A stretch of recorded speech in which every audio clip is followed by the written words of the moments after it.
Хүүхдийн морин нууцраа бол хүн боллоо гэж үздэг байсан үе тэмчиг хуучны юм биш ээ. Өнөөдөр морин нууцрахаас өмнө бичиг сурч нөхөдтэйгэн нийлж дуулах дуугаан бүжиглэх бүжигэн сурч эхэлнэ.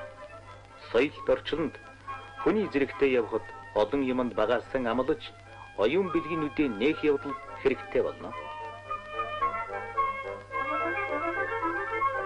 Долгий хотод Казак Монгол хоёр 10 жилийн сургууль хичээлж байна.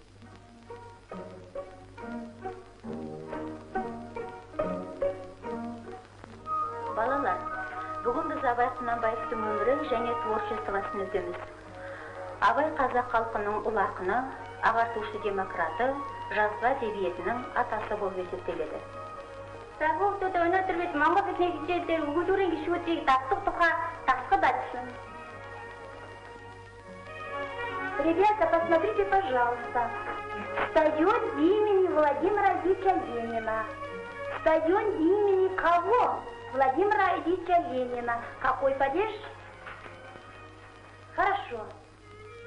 Нэг хилтэй хүний унааны ганц мөртэй, хоёр хилтэй хөтлөг өмөртэй, гурван хилтэй хос хөтлөг өмөртэй хүнтэй